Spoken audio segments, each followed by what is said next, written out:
Hello, Casper here. And if you think I sound different, it's because I do.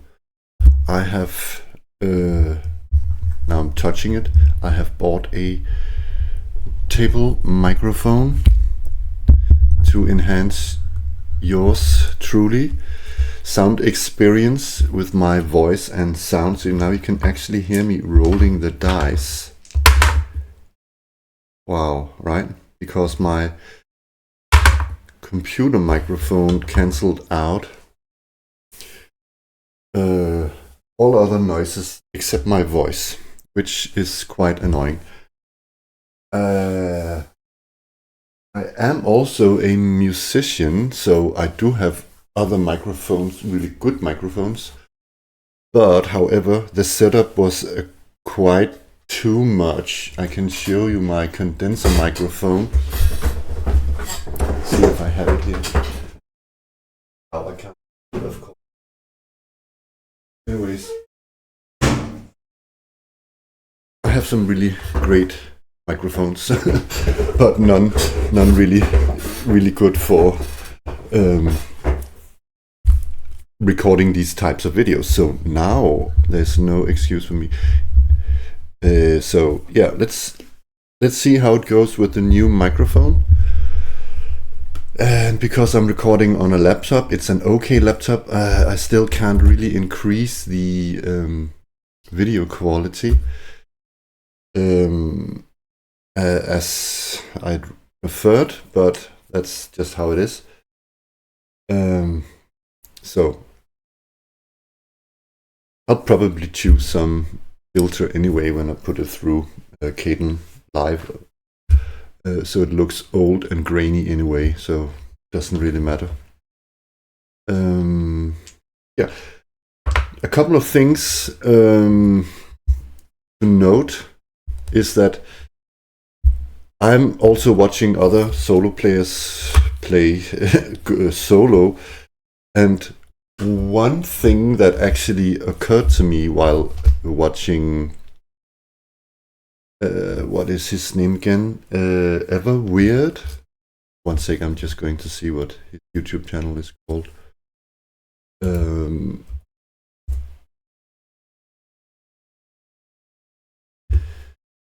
Ever Weird, yeah. He has some really nice solo roleplay of going through the Gunderhofen. I'm actually running that for my 5th graders at the moment. I would say that Gunderhofen and Stonehell are really good for, wow, there was some lag there, for solo play, the way they are laid out. There's probably more, but I can recommend those two. Yeah, but when after watching Ever Weird, one thing occurred to me that I've of course always been aware of, but that is that the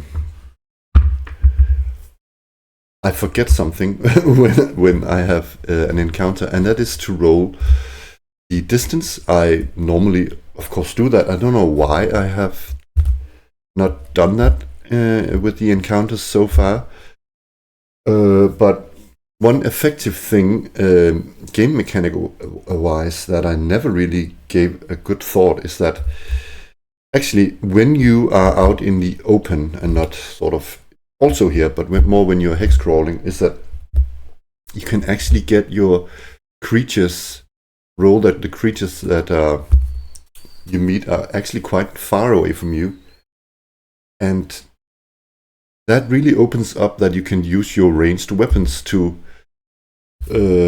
kill these monsters, because normally monsters out in the open are of much higher hit die and therefore more difficult.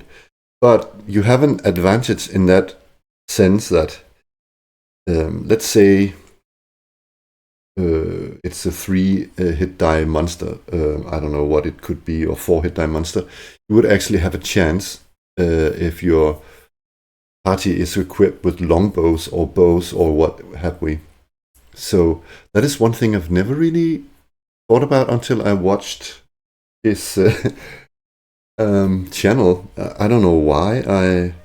I always tend to, just if it's a 4 or 3 hit die monster, I just normally would flee. But there's this built-in mechanic that you can just, be smart about it, shoot it before it gets to you, and the same goes for this here, because this is quite close quarters, but I'm thinking I should try and remember to take advantage of the environment here and roll distance of the encounters.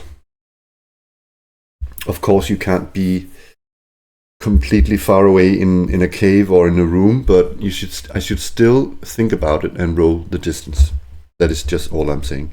Just a little thing I noticed. So I think that's enough of this, enough of disclaimers and whatnot. We ended off last time, and sorry about that. I was really tired when I recorded episode 4, so I shall not be as tired as that again and record. It was a bit droopy.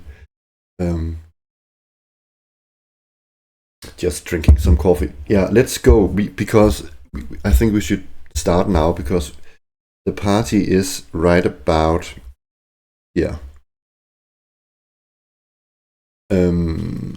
And they really want to start, and I know there are some caves up here, but I think the party wants to have a look and in here, and let me, before we actually really start, see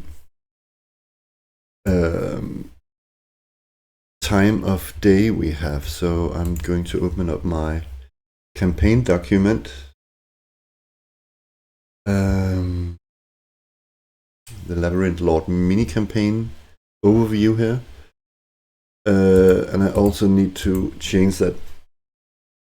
Whoopsie, Lenko is no more, so I have to add Kitty to the roster.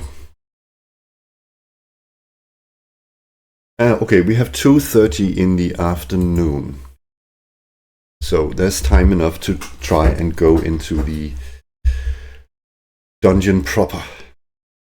So I would say that walking all the way down here, let me count, 1, 2, 3, 9. We have armor, so we have to do. Oh, we don't have to do wandering monster check yet. We are just here, but I think we have to do one around here. So we're up to here-ish, and as usual when I play, I will roll a 1 now, so just watch it. What? I did not.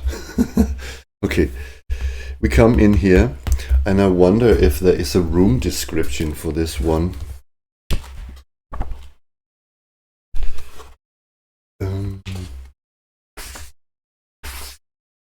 There is. Hell's Entrance Hall. Oh, and one other disclaimer.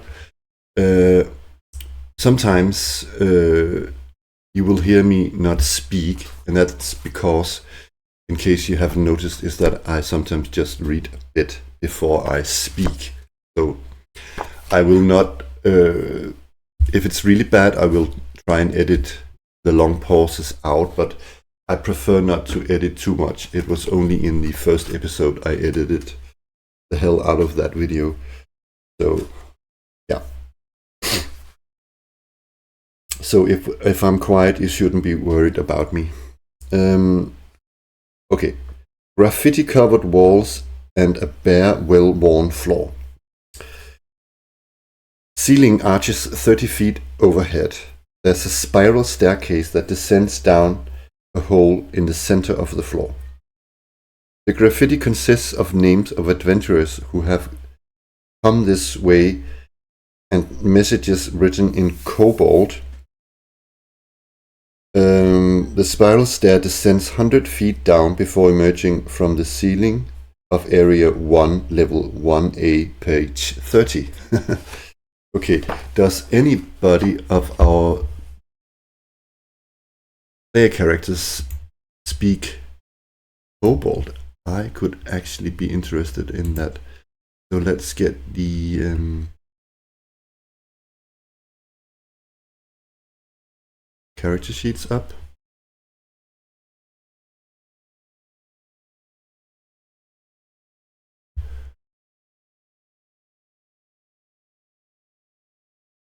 There we go. So Gisa, she speaks Common, Cyclops, Ogre, Dwarf, and Alignment. Kyra speaks Common and Alignment.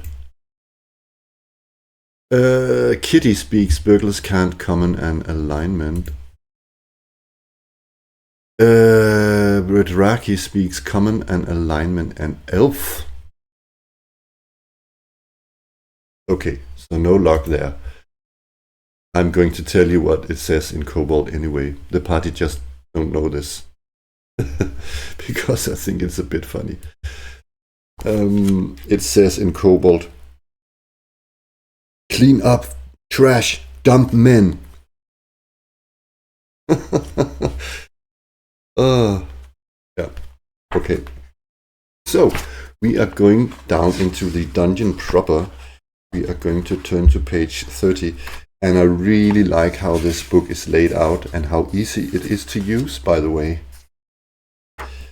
I must buy part 2 of this dungeon because this dungeon comes in 2 parts. This is part 1, and then there's a second book for floors 7 to 10. And I think those dungeon levels there are quite expensive, so that's why this covers from 1st level to 6th level. Anyways, we need a new map because the party are descending the stairs. We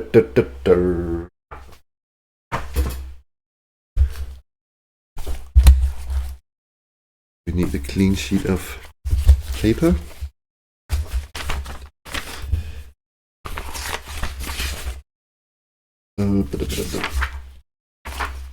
This is from all my other solo plays.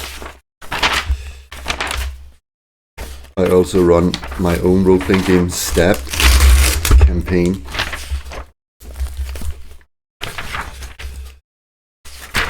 Let's have a look at it.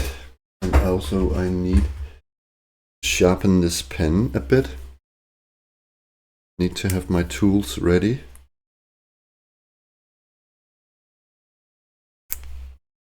Oh, I'm just checking if the mic... Oh, I'm making my table really messy. Fortunately, you cannot see that. Wow. Okay. So, I'm going to write up here that this is level 1A.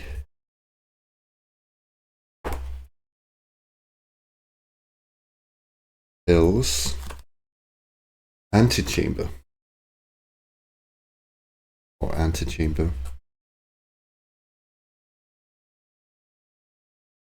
Okie dokie.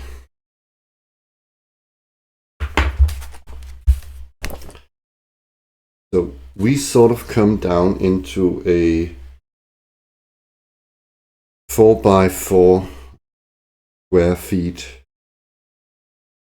No, sorry, 40 by 40 square feet room with a lot of exits going out. Wow, I don't know why it does that thing, lag, but I'm going to have to start in the middle actually, somewhere around here.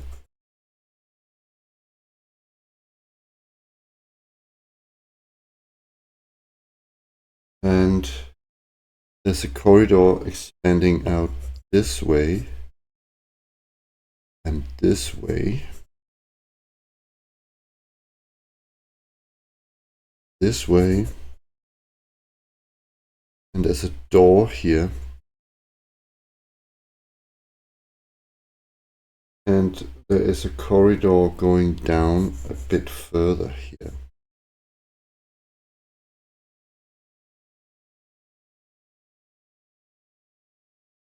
So the staircase, the spiral stairs are here in the middle. So it goes up.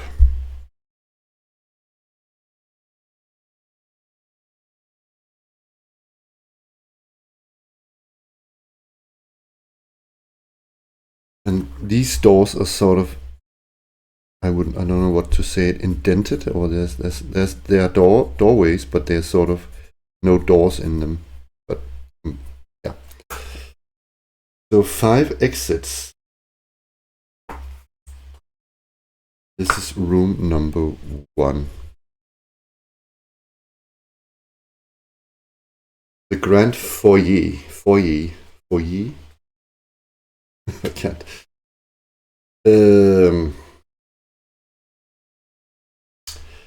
Musty and dank with vaulted ceiling. Spiral staircase ascends 100 feet to area blah blah blah blah blah. This room is empty. Yeah. Okay.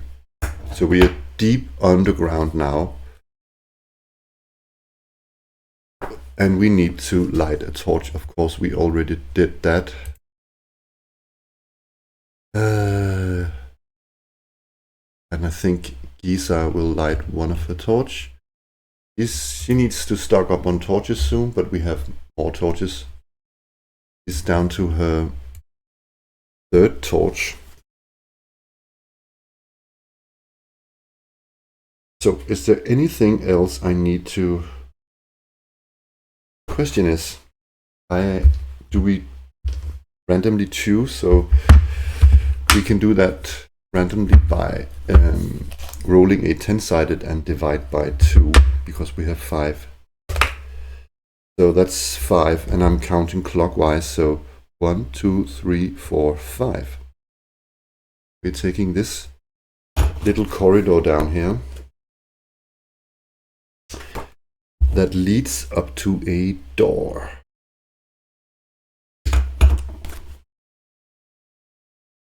We are going to listen at that door.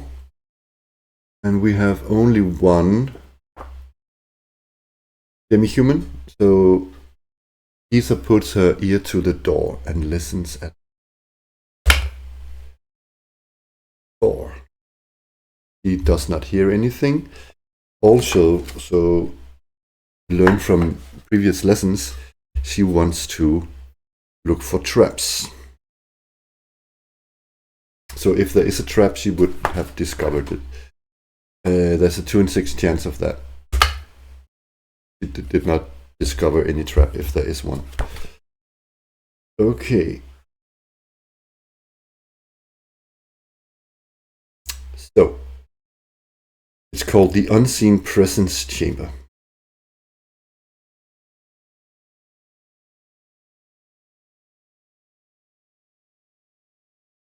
So I'm pausing because I read a bit here.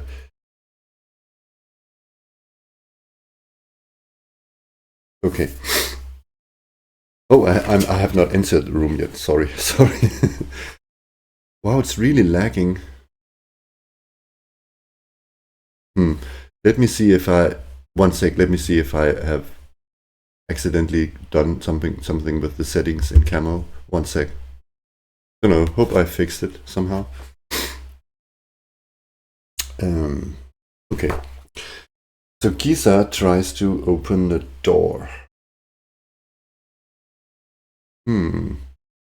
Going down those stairs, taking some turns, I guess. Yeah, at least one. Okay, she tries to open the door. Yeah, I guess I didn't fix the problem with the lag. She did not open the door. What about the other 2?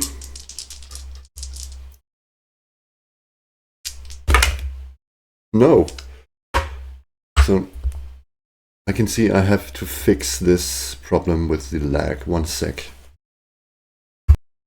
Yeah, unfortunately I had to choose a lower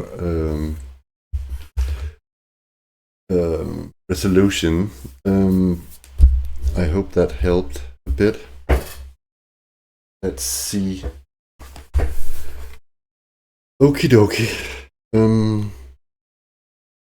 Yeah, so we have to do a wandering monster check because we could not get the door open and we spent a turn doing so.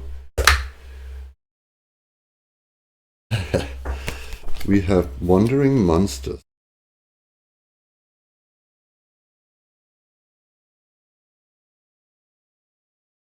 Interesting. So I roll a 20-sided die for that. 1.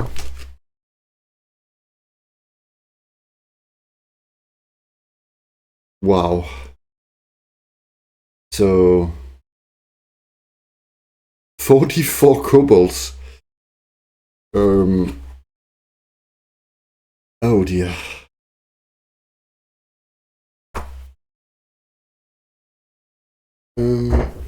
Let me get some. Just throw the single one. So 2, 6, 10, and 14. 14 kobolds.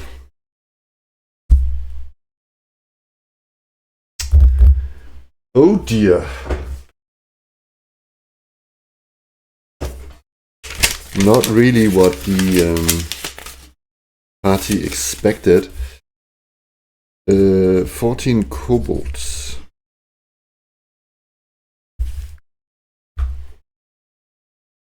Don't trust the little scaly fellas. Or what did that graffiti say in episode 1? I am going to pause the video while I write down the stats. Yes.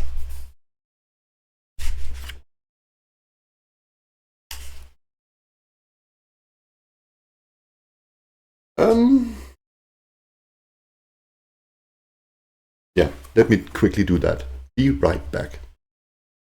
Okay, I thought it could be funny to share the me rolling the hit points.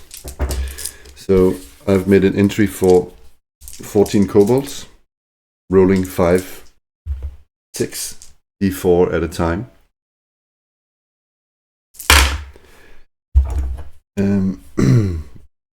1, 1, 2, 2, 3, 3.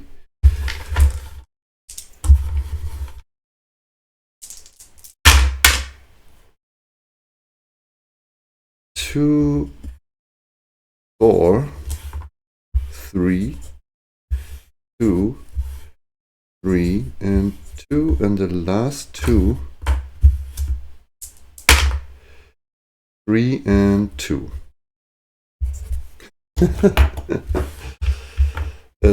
Better keep those 4-sided dice ready in case I can see there's a lot of kobolds on this level. So there's an army of kobolds. Yeah, remember to roll distance. And I'm thinking, first of all, are any of the sides surprised? No. Reaction roll. Is something that can help me adjudicate whether these kobolds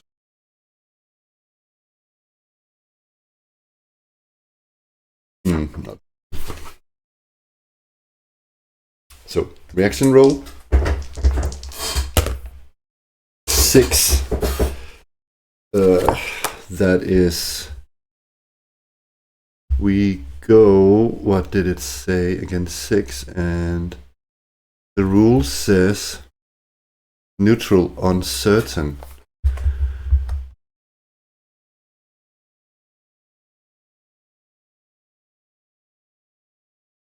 Many monsters will always attack, but the situation may warrant a different response.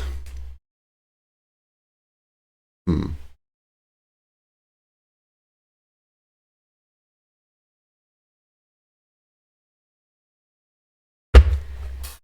know what? I'm going to say that these kobolds, because they feel strong in number and they can see on us that we are. This is our first delve, so I'm going to say that these little bastards just attack us.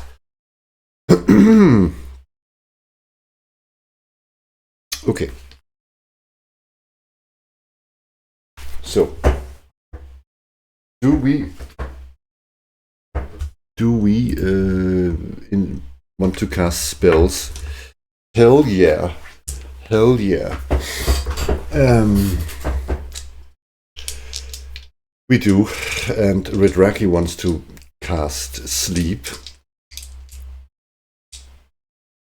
So, initiative. Day 1 initiative. Oh. We have to see their distance.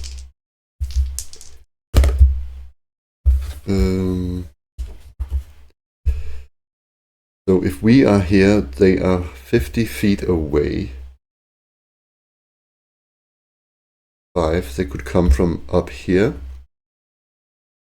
1, 2, 3, 4, 5. They could also come. I'm guessing we can see each other. It could also be 1, 2, 4, 5 up here. Maybe it's here. What's there on the map? They come from this. Yeah, there's a door up here. I'm thinking they are coming from this door. And a goblin's movement. Goblin, what did I say? Kobold's movement is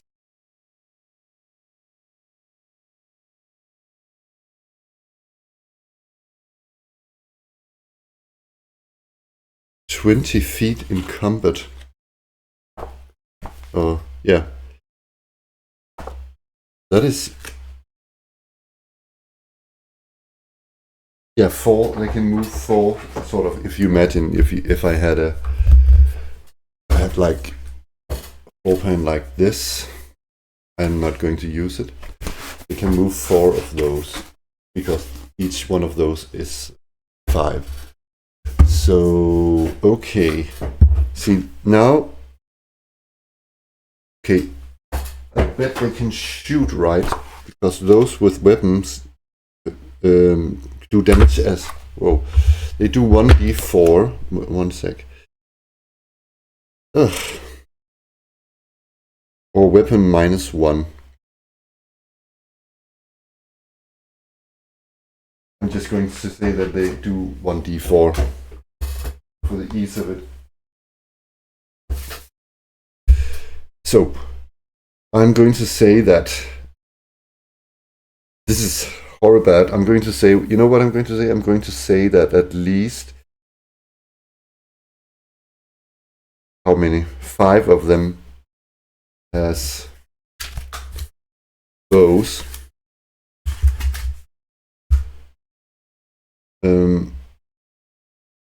Yeah, how are we going to do this? I know. We're going to count from backwards down here. So these 5 has bows. So these guys up here are running up here.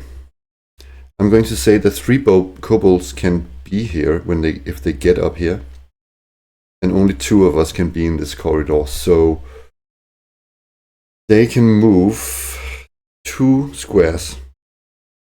They can only come to here, or here actually. So they can move out here, and they shoot first, then they move. Okay. Okie dokie. I'm going to say that they can hit all of us.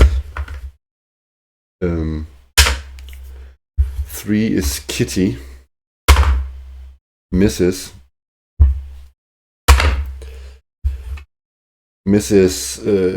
Tyra. Oh, critical hit, maybe, on Redraki. So my ruling is that it's 2d4. If I roll the same, then the damage is doubled. Also just pick the highest die.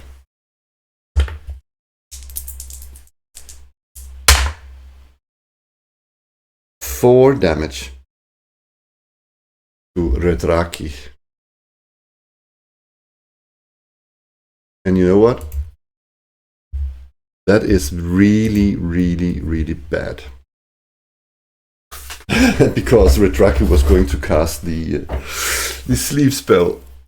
He's not dead. He is unconscious. He just reached 0. My ruling is that, and it's a little less hard than the actual rules, is that they can get their level in minus. But they still need to do a death save versus death on that state. So now he's just gone down. No death roll is required. But we have to, within some time, have to look at him. The thing is, I could heal him up with when it's Tyra's turn, but he would have forgotten, or he could not cast the spell in their turn, though.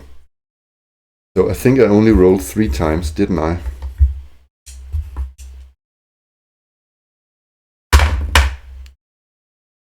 That's a miss. And a miss. So now it's our turn, and missile weapons goes off first. And you know what? I am going to say that Kitty fires her bow at one of the shooters. She's going to shoot down the shooters if she can.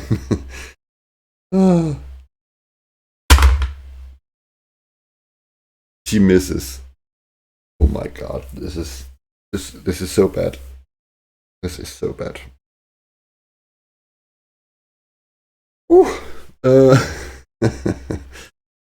What to do? And then it's magic, and I'm going to cast Cure Light Wounds on Redraki. Yes, he's up to full health, but he lost, or he can't cast his spell in this round.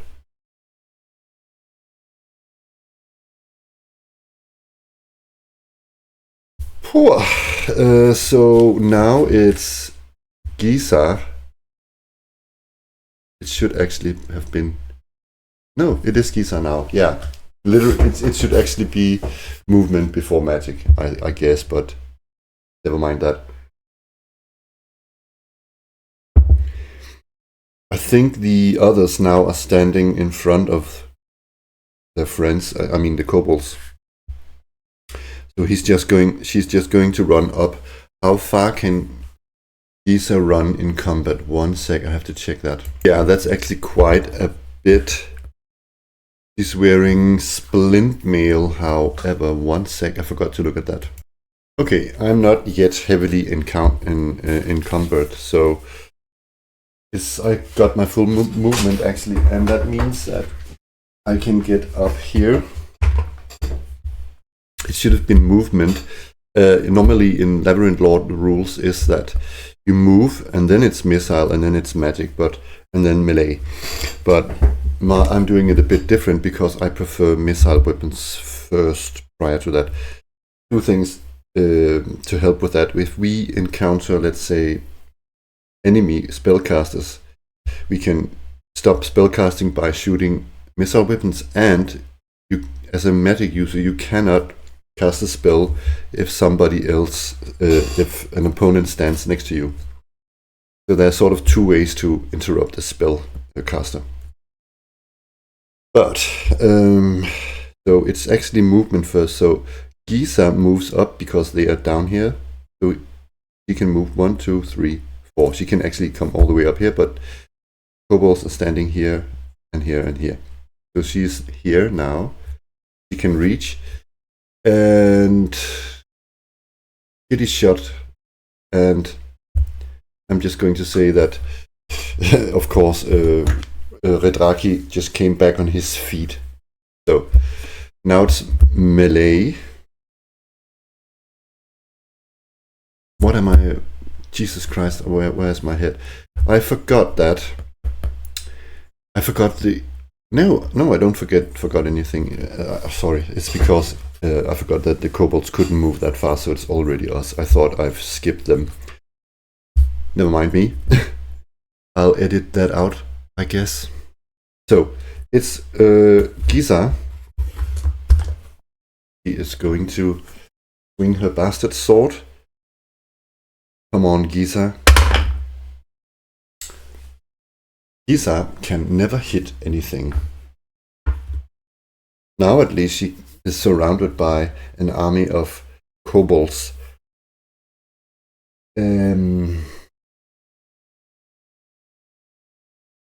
Shit. Okay.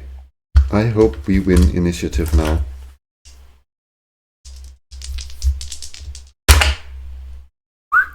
We did.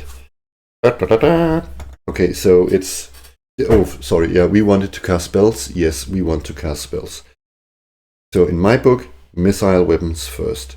So Kitty is shooting at the ones over there, so I'm not going to say that it's firing into melee. Just slightly beyond the spiral staircase. Come on, Kitty. That's a hit on one of the non-shooters.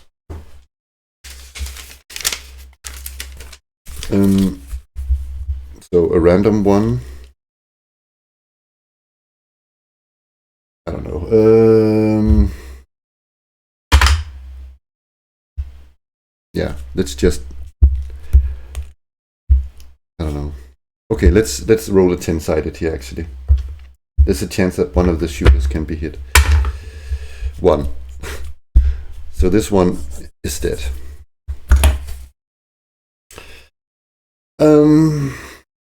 Or dies, I should say. So now it's movement. Do we have anybody who wants to move? Yes, we do. We have Ira. She runs up next to Giza. And we're going to have Redraki cast Sleep now. Redraki sort of snaps his fingers and points with his fingertips at the kobolds, and I don't know, dream dust or something flickers out of his hands, and it covers a 30 feet radius thingy, so I'm going to say that it's cast here. Would that actually maybe affect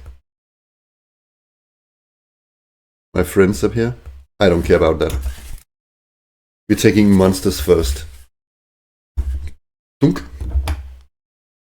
So 2d8 hit die creatures are affected.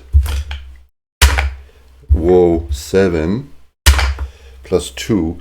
So that's 9 creatures, and these are hit die 1, and they count as hit die 1. So let's say that it's the shooters first. So sleep, that's just this way. So 9. Yeah. Okay. And then maybe these kobolds are really surprised because 9 of their comrades drop to the floor, falling asleep. That is a hefty spell.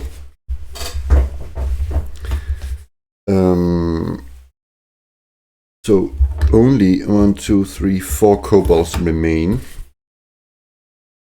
And now it's melee. So come on, Giza, for once in your lifetime. +1 for her strength. And no, she misses again. Tyra, come on. That's a 3. She misses as well. Okay. So now it's the kobolds. Okay, they have a really shitty morale, so they are going to... I'm going to roll a morale roll, and they have 6 in morale. So if I roll above, they are going to flee. So I'm rolling for each one of them. First goblin here flees. The second does as well. Tries to flee, I should say, because I just saw some rules I never discovered in the book before. So, okay, they all try to flee. But, one sec. So, I've seen this in BX, but I've never really noticed this in Labyrinth Lord before. That when you retreat, you can do 2 things. You can do half your movement which is called a fighting retreat, but you get only half your movement, and there must be a clear path. And these guys' movement is really bad. You can also do a full retreat.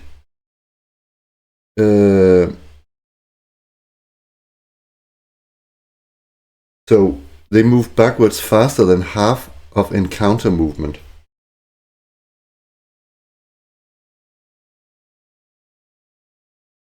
So I'm just going to faster than half what? So what I'm going to say is that they have their encounter movement to flee, but however, they forfeit their attack in this round, and the opponent gets a +2 to hit. If the retreating character carries a shield, it does not apply to the character's armor during retreat. So,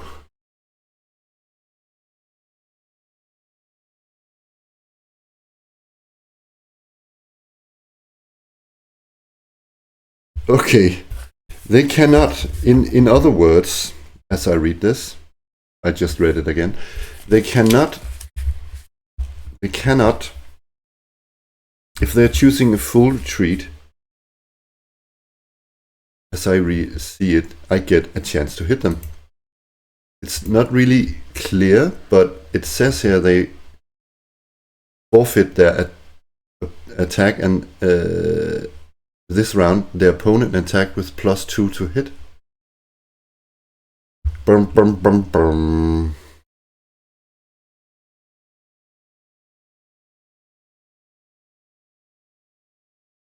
So, which are they doing? They are really slow. If they can only move half, so it's 10 feet. They can only move 1 square. They will never get away from us. They have to do a full retreat. So, and we get around to hit them. So come on. Some of them will get away because we cannot hit all. And this time, Kitty cannot shoot because, or she can, but she risks shooting us with an arrow. But we're not going to cast any spells either, so I guess it's Isa with Claymore, not Claymore. I wish though. Her bastard sword. Come on.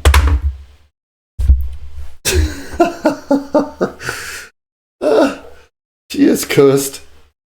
Okay, she cannot hit. What about Tyra? 8? No.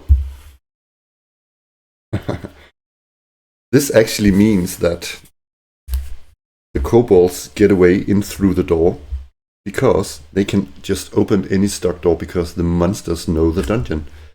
So they get away.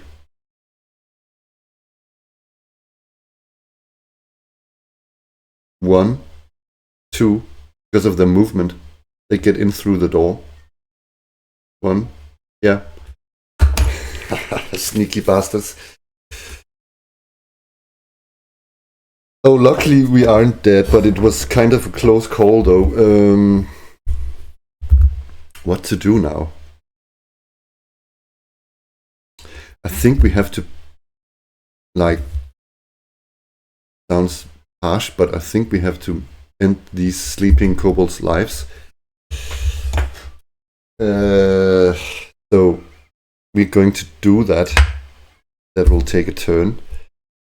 But we also have to chase these guys, don't we? They can call for Verstärkung.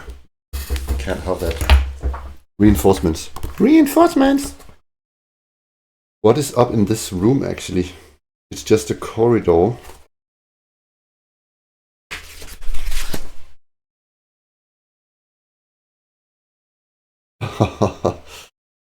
That's funny. I'm not going to read that aloud yet. Just yet. But there's no room up there, so first room they can actually meet is quite far away, so what sort of room is that? Oh, they'll just, I can tell you, run into some cobras. Let's pretend we did not hear that. Okay, so they're just running away, hiding, while we are killing their friends here. Gruesome. So that is, let me see, 1, 2, 3, 4, 5, 6, 7, 8, 9 kobolds, because, and I will say that these guys only yield 40 experience points only. So I'm going to calculate experience points also. 1 sec. So that's 90 experience points each that I'm just now going to distribute to the party. 1 sec. So that's taken care of. I'm really sad that the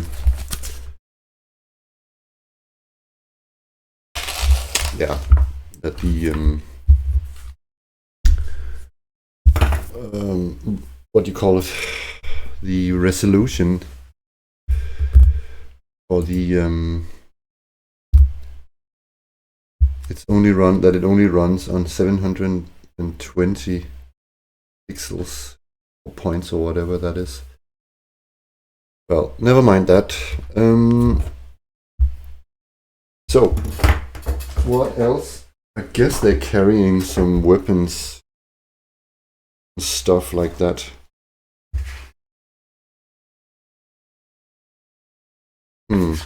Yeah, I don't think the party is interested in it. No, not really.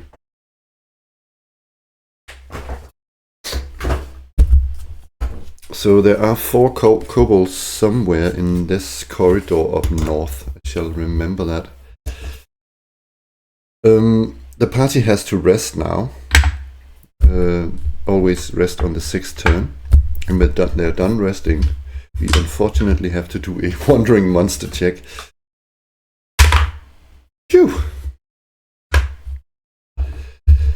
So the question is, do we want to... I actually don't think we want to do that. One thing though, I use 2 arrows. Doesn't say anywhere that I can get my arrows back, but I'm just going to say that I fired 2 arrows. I have 16 left. Could of course just take 4 arrows from these guys. I think I'll stock up.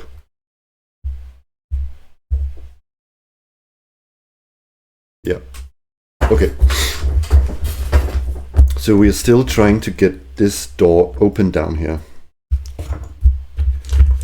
Come on. Yes, thank you. What is down there? Room 21. It is a square room. 90.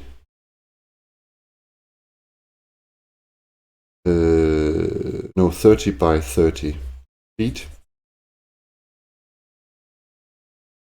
It looks like there is a portcullis here, and there is a door opposite here.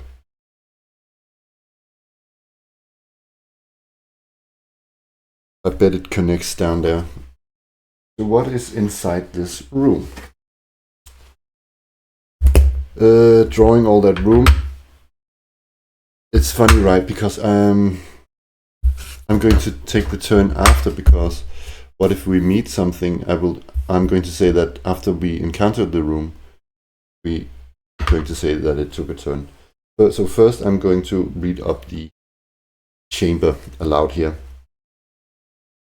So, skeleton remains on the floor. Old blood stains. One sec. 4 rounds after entry, an unseen presence. See pneumatic user and elf spells, page 29. Causes a wind to buffet the room, and a voice says, "Fools! Flee before your bones rest here evermore." Followed by a sinister laugh. The voice activates each time someone enters the room. Okay. So we have 4 minutes before this happens. So it hasn't happened yet in reality. I'm going to check that spell. What did it say again? Page 19, no, 29. Okay, I'm just going to read that off camera. 1 sec. I should stop saying 1 sec. 1 sec. Okay, that is quite funny. So I know as the GM, because I've read up on this spell, that this is a new sort of, you could call it a sort of gimmick spell, but it has both, you can both add some sort of words, you can cast it on an object or an area. You can, like in this case, apply it to, like, there's a wind or a door opens or something. Then you can also accompany it with a voice or a sound or something, and you can make this spell permanent. But anyway, if you spread it with diamond dust. So the player characters, of course, do not know this, that they aren't turned into skeletal bones if they stay here. They, of course, do not know that. So how do we do that? I can say that they search the room. So yeah, they search the room. So we have this voice spilling out after 4 minutes. And I'm going to ask if the oracle, if they flee. So where is my oracle thingy?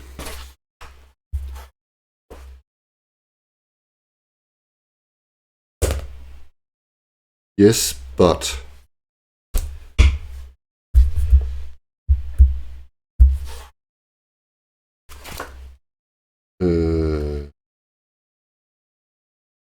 flee, that's maybe a strong word. I meant sort of leave the room. There is a portcullis here in the room, I should say.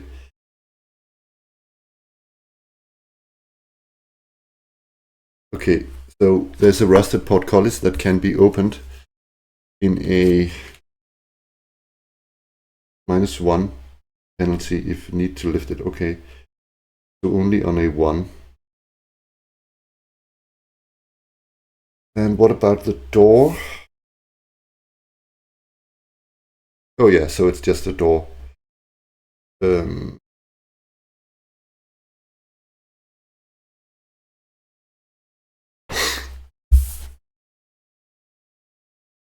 The question is, I rolled yes, but maybe maybe one of them says, maybe it's the Redraki who says, wait a minute, I'm interested in seeing what happens. So the other sort of, I'm thinking that they still hold the door because I forgot that door's shut. So I'm thinking that maybe Kitty stands in the doorway and holding it open. And she says, "Are you crazy, old man?" And then he waits there, and then the other sees that nothing really happens. Okay. I think it is intriguing with that portcullis, but let's have the dice decide where we are going. We are actually taking the portcullis. So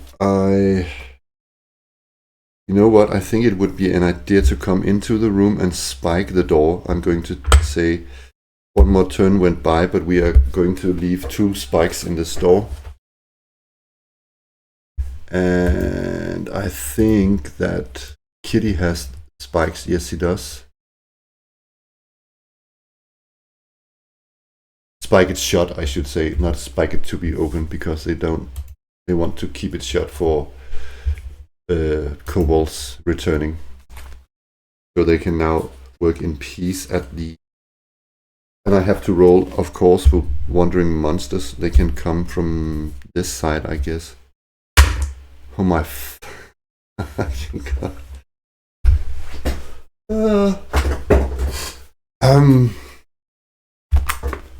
And I tell you, this list is pretty grim.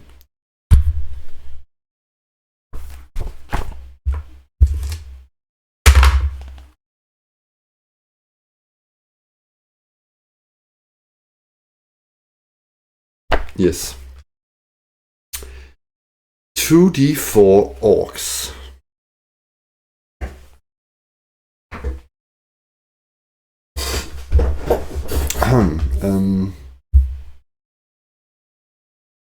Okay then.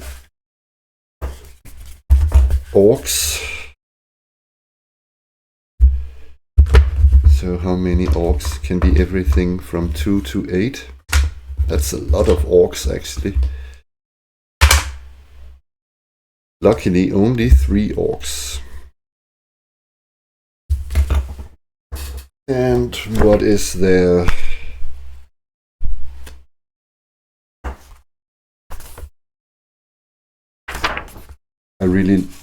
Have I said that before? I really like how this book is laid out. It makes it really easy.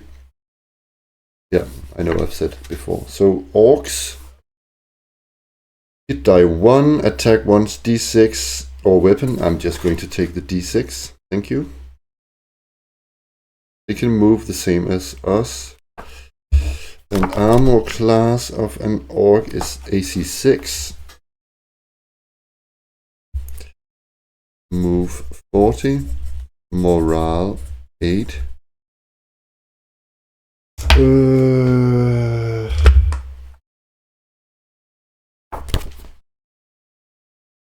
So 6, 7, and 6. That's the hit points.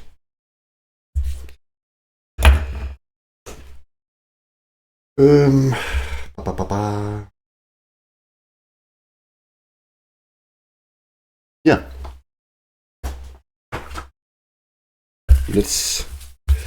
So I'm going to say that they come from this side, maybe this door even, and then I think we can see that it's connected. They come in through the door here. Oh, what are you doing there? What are we doing? So I'm going to say when the orcs enter, the voice sounds again in 2 rounds. Do they maybe get scared out then? Let's see. So, I'm back. I just had to take a little break.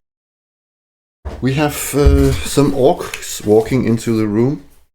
And after 2 rounds, the wind starts again, and the voice of that sinister voice starts over again. Maybe it has an effect on the orcs. Okay. Are any of the sides surprised? No.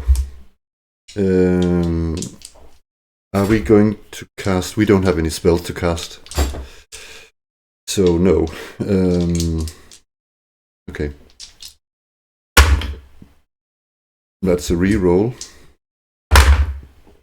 The orcs are first, and I'm going to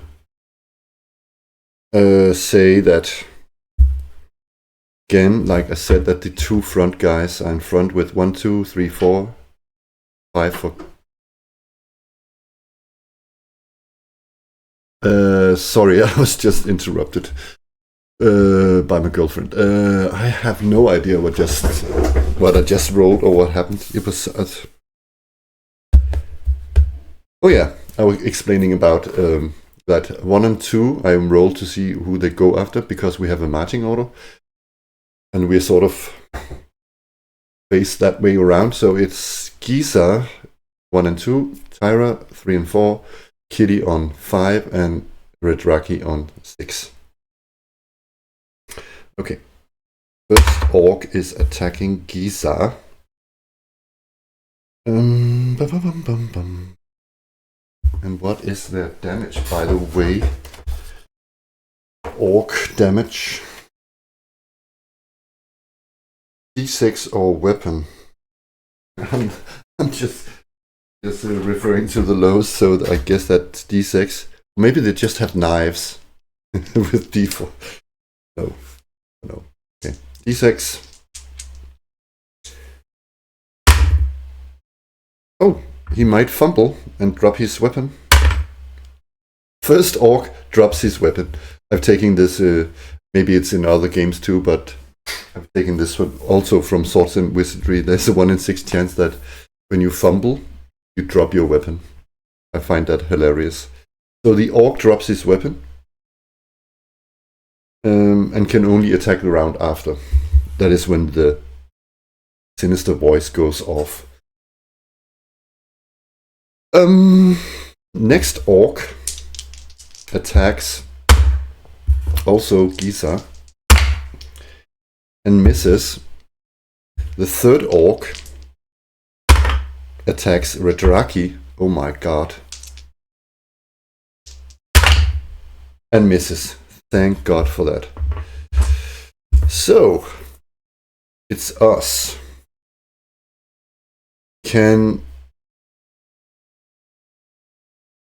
Yeah, because they just came in through the...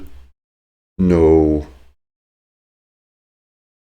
Yeah, I'm going to allow that you can shoot her missile. So you can take a step to the side and shoot, right? I don't know. Yeah, I mean, combat is not static, right? So you can lean over and shoot. Yeah, I'm going to allow it. So Kitty shoots with her bow. Whoopsie, I forgot to turn on the camera, but Kitty shot and does 3 points of damage. And the one thing I'm wondering is though, does her weak damage also get deducted from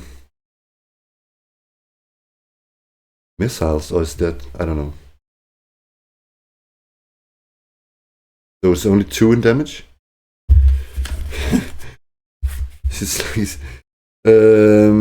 Yeah, who of these orcs is she?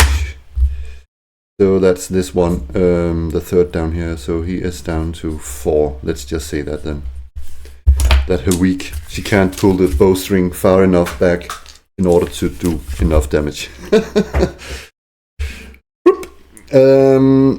So now it's movement from our guys. Yeah, we are already there in their head. The others are at least. So I'm going to say that it's just Giza. And Giza, please, for once in your life, hit something. 12 plus 1 is 13, plus 6 is 19. That's a hit. Hooray! So she's wielding it in one hand, so the bastard sword, so it's a d8. And I'm going to say that it's either one of those two. 3 damage to this one up here. Chop! So now it's Tyra. And she swings her mace, and she's going for the other one. That's a miss.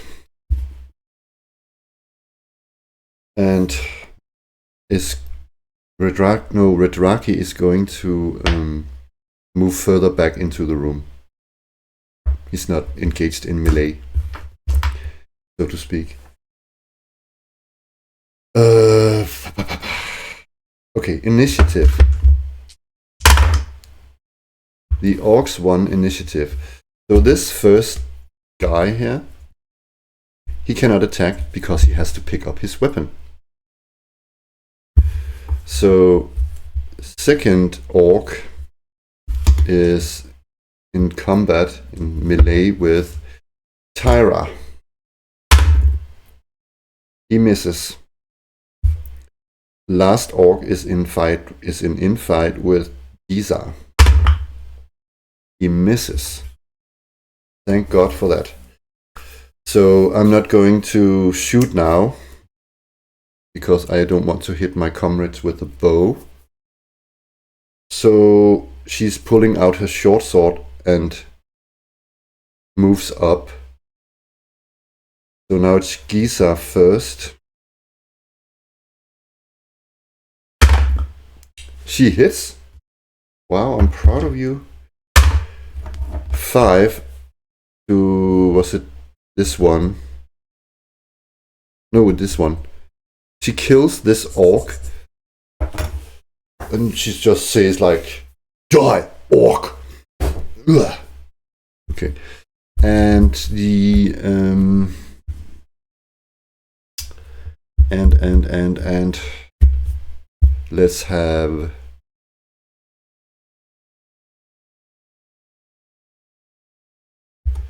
no, that was the one who picked up, no, this one, I don't know, one of the orc picked up his weapon. So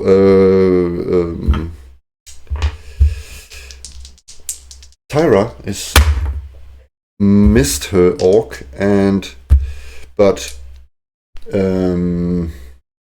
Kitty walks up with a short sword,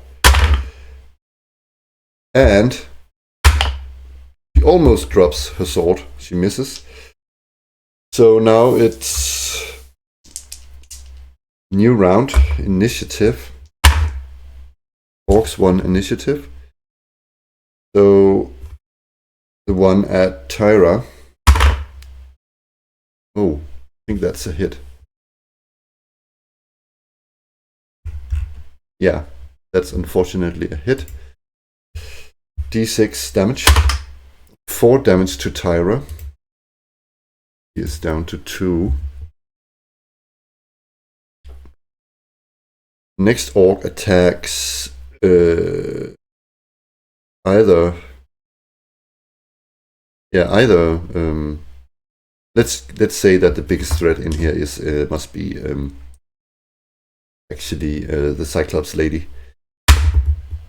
Wow.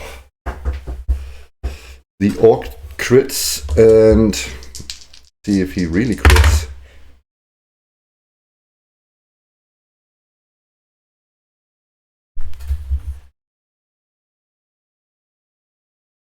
The orc really crit. So that's 8 points of damage. Crit damage to the Cyclops lady.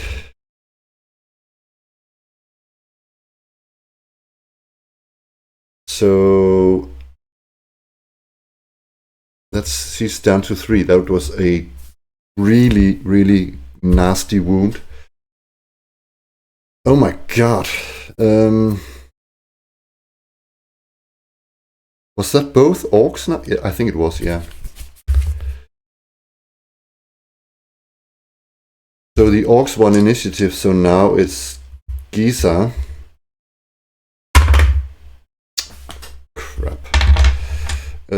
Tyra hits.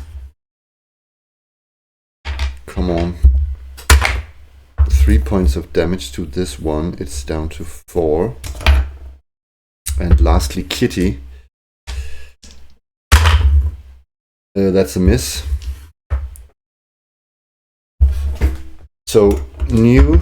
Oh, I forgot the voice. I forgot the voice. The sinister voice starts over again, and says, while we are in fight with the orcs, it actually happened last round. It says, let me see again.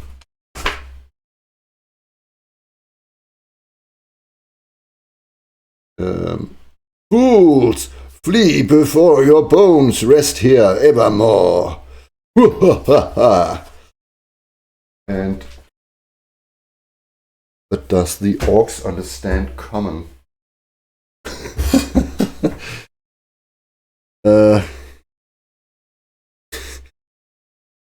On a 1 in 6 they flee. They did not. They just look really cross-eyed and confused. Okay. Okay. Initiative. My god. The orcs again.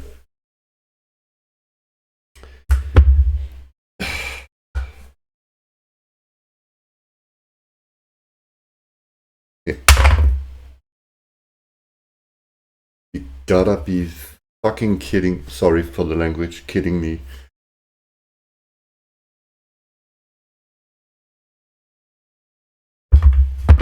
This.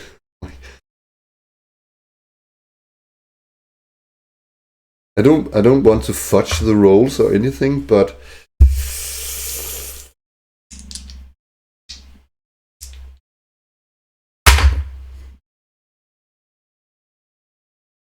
the blood red die.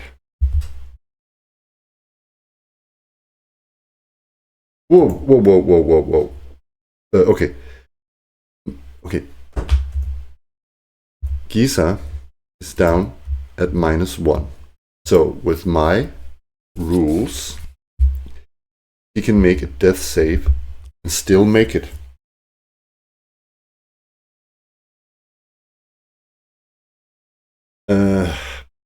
He has a good chance of making it, actually. Just has to... Does she get any bonuses also, by the way? I can never remember. Yeah, +1 versus death, actually. Oh.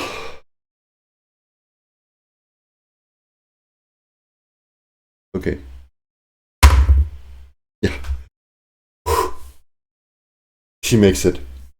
She's just lying there on the floor, and they have to sort of take care of her fast. So she's unconscious on the floor.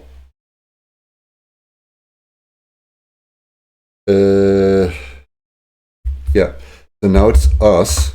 So Giza is down. Tyra. Tira, come on. Yes, that's a hit. This orc is down to 1, and Kitty misses. I'm going to say that Redraki sort of goes over, jumps forth, and sort of drags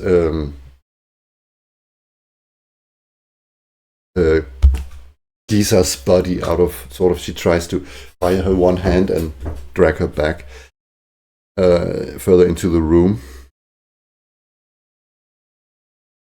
Shit. Initiative.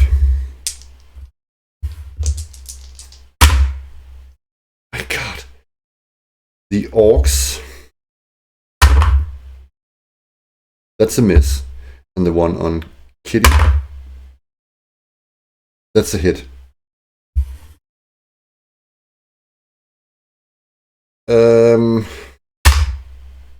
3 damage to Kitty. He's down to 2.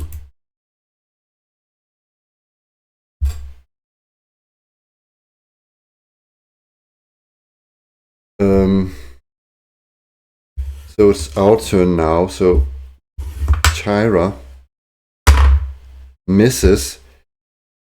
Kitty hits. 3 minus 2 minus 1, sorry, is 2. So he has 2 points, hit point left. I think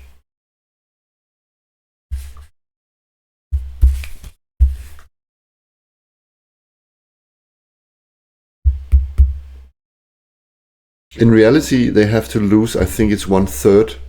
Oh, sorry, 2/3 before they do moral checks, don't they? Or what? Or is it just by death? They are pretty close to dying. I'm going to say that they do a morale check to see if these orcs flee now.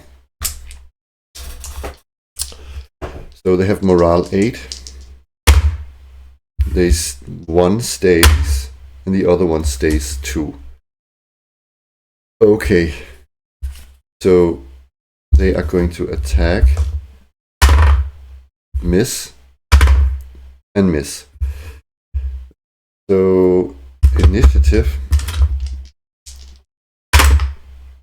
We won initiative this time. Thank you. Come on, Tyra. Misses. Kitty. Misses. Gotta be kidding me.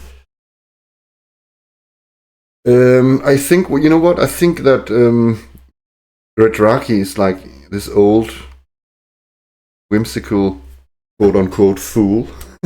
Attacks with his quarterstaff now. He's getting like, leave my friends alone, you ugly orcs! And he misses. So he's in the fray. The orcs, shit, misses Tyra and misses Kitty.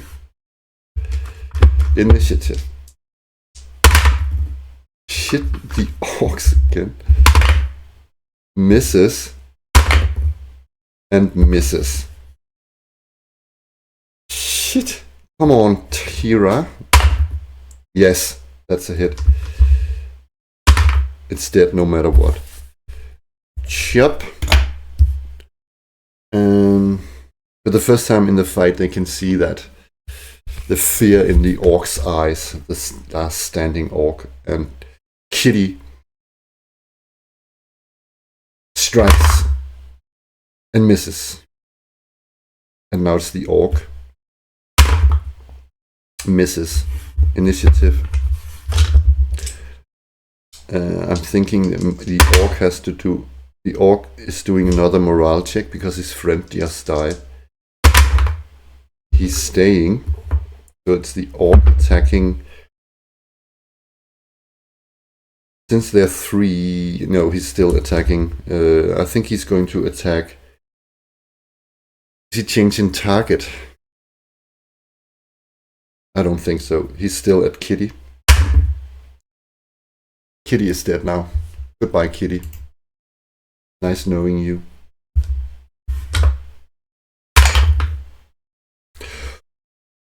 Ooh. Kitty is down to -1. And she has to do a death save. And that's a little bit harder.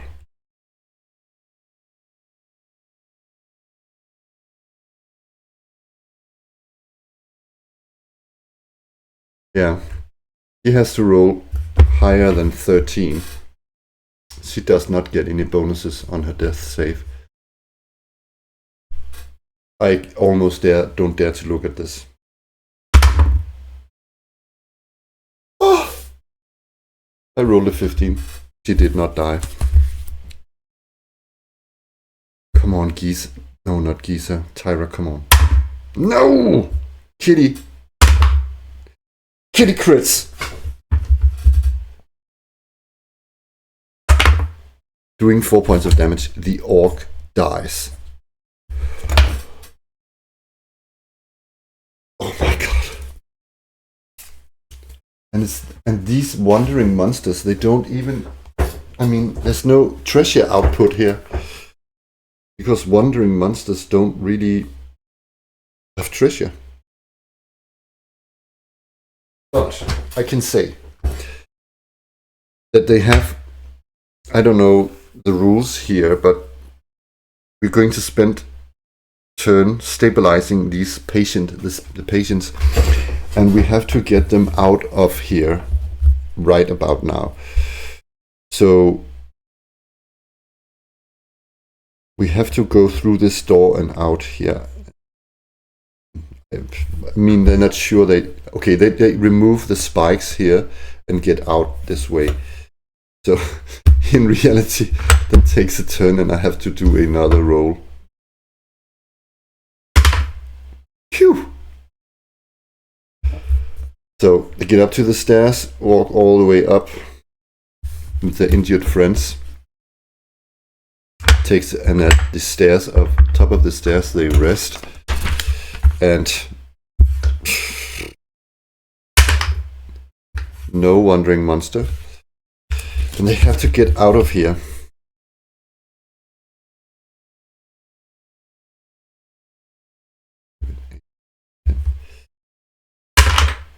Three.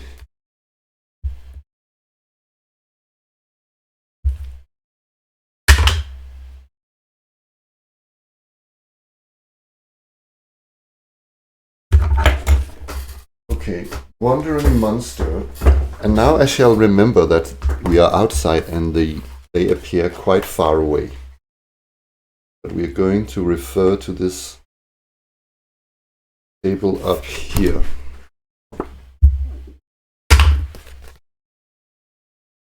Thank God it's just herd animals. Our old friends, the mountain goats, looked at us from a distance. I think it's 46 yards times 10. 120 yards away.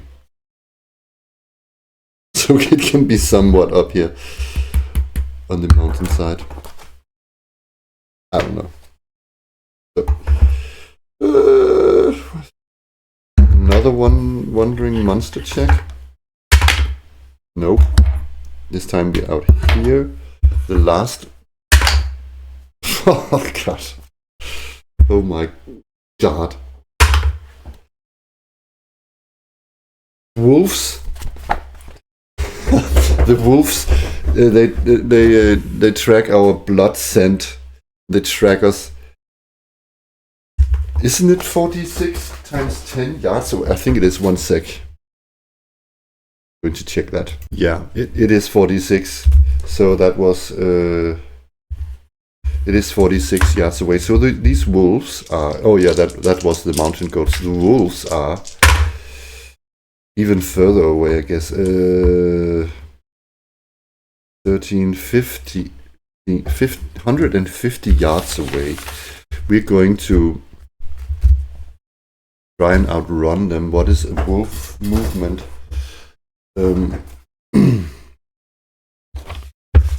think it's the same as ours.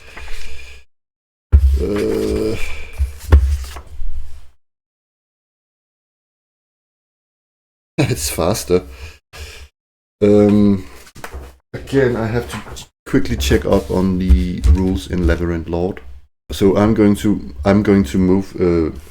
Look at the sequentially while reading because I also have to do a. This is really important. I have to do surprise check. Nobody is surprised, so I have to read again. 1 sec. Okay, I'm going to read this aloud here. So there's a wilderness retreat table. And the more creatures that are chasing, like if there had been more than us, we would have had a higher chance of escaping. But I'm going to read the example here. If a party of 4 is fleeing one monster, they have a 50% chance of escaping because the number of the monster equals 25% of the fleeing party's number, which applies no modifiers to the base chance of escape. If they are fleeing 2 monsters, they have a 70% chance of escaping because the number of monsters equals 50% of the fleeing group, applying a 20% bonus of the odds of escape. The Labyrinth Lord may modify the probabilities based on the condition and environment. For example, if one side has time to flee within densely wooded area, the Labyrinth Lord give a 20 to 25% bonus to flee. The party giving chase has double the movement of. If the party giving chase has double the movement of the fleeing side, they might receive a 20 to 25% bonus. Okay, they don't have double.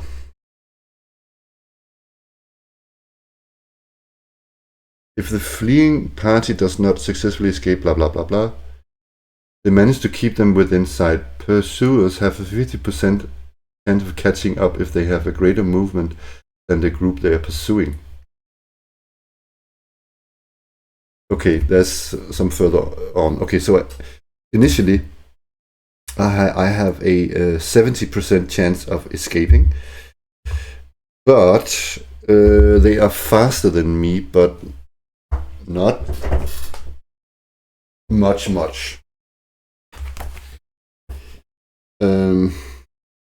So I'm going to deduct it by 20%, I think. So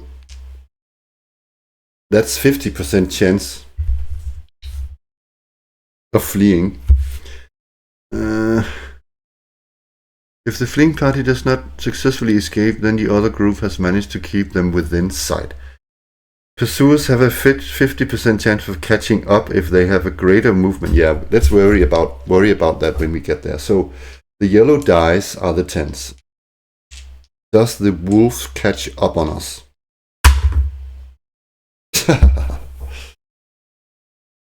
They do. So we are still within sight. So now there's a 50% chance that they will catch us. If this roll fails, then the fleeing side may again attempt to escape. Okay, so I have one more chance. This cycle is repeated daily until either one side or the other side manages to catch up. Okay, so we have now a 50% chance to get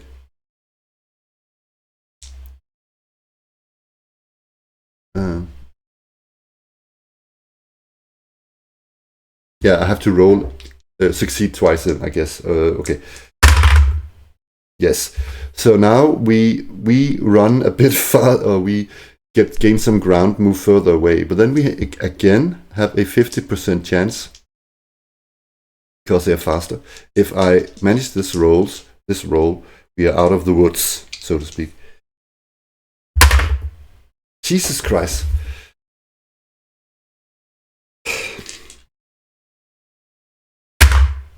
No! Okay, I automatically said that there were 2 wolves because it would increase our chance. So now we have 2 wolves on us. Jesus. Blah.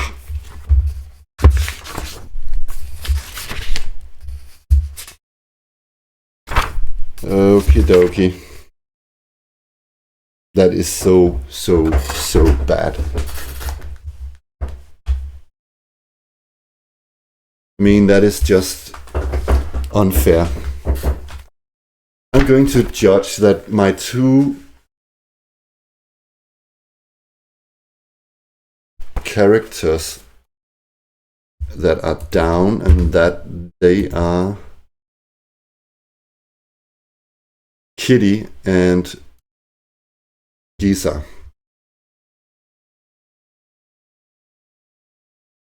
I actually didn't. I forgot to do the reaction roll again. But I bet they just don't want to chat with us. Want to be scratched behind their ears.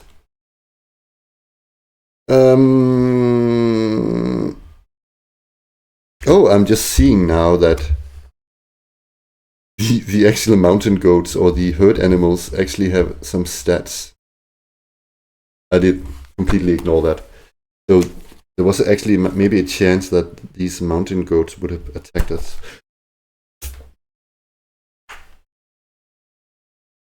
Okay. Initiative.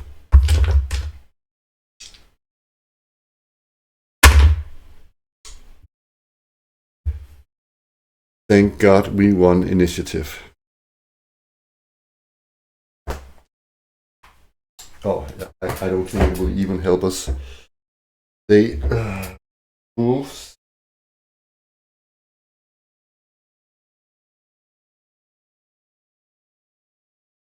AC 7.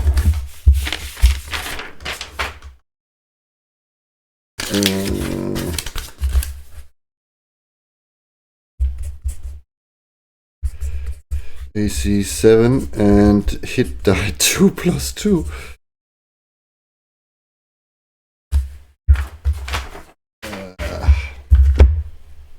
Insane. 7, 9.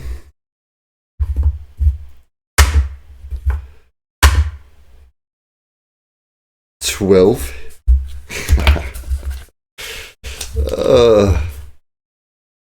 Can I pray for a miracle? I'm going to. No, they are unable to fight. I'm going to say that they are unable to fight. That's just Tyra and the old man, Redraki.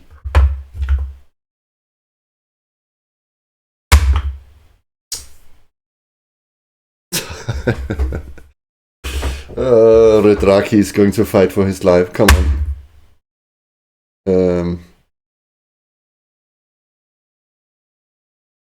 I think no, that's a miss, right? Yeah.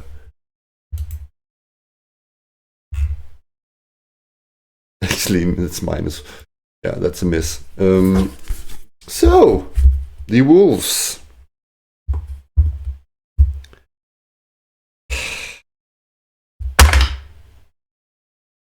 Attacking Redraki. Misses. The other wolf attacks Redraki. Misses. Tyra. Oh. Initiative. We won initiative. Tyra misses. Oh, Redraki does not miss. It's a d6 actually. -1 though. 4 damage. So let's just say it's this one. So it's down to 5. He hits it on his head with his quarterstaff. It's wolves now. Attacking Redraki. Unfortunately, that is a hit. And what is their damage? D6. And Redraki has what left? 4 hit points.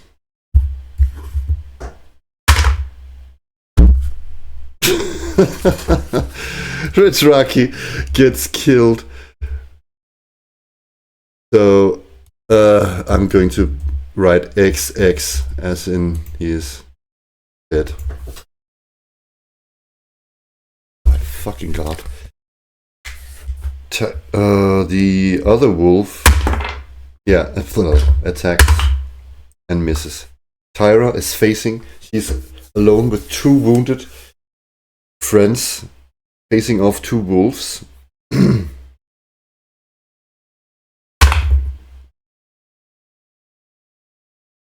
That's a hit. And she kills this one. So, thank God for that, because now I have to do a morale check for the wolf. So it has a morale of 8. Come on. Come on. Yes!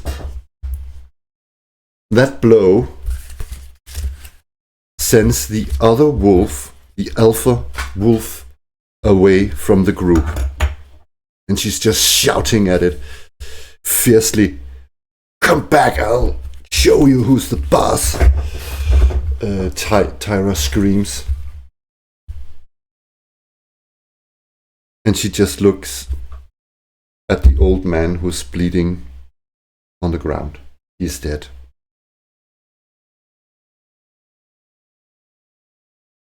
And she's really conflicted because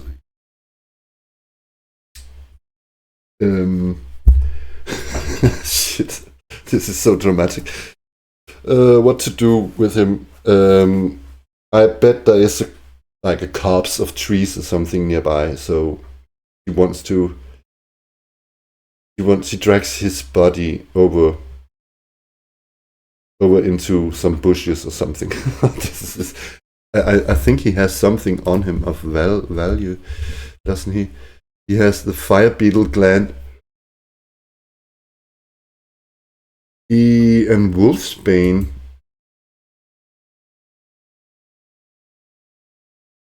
Are you telling me he had wolfsbane? Or does wolfsbane only ward off werewolves? I think it's werewolves.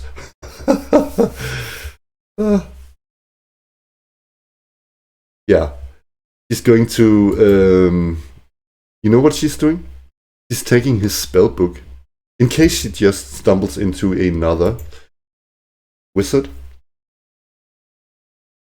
You know what? No, yeah, she's going to do that. And then she hides his body and gets her injured friends home. So we have to remember that Redraki, the dead, is now lying somewhere in a shrubbery. She's returning home with her injured friends late in the evening. And I think she returns them to the church of Eastbridge, where the cleric is out of himself and says, "You should stop adventuring at once, young people." And this is where we end today's episode. That was quite fun. But so yeah, thank you for watching. Like, subscribe, hit the notification bell, whatnot. Thank you. See you. Bye bye.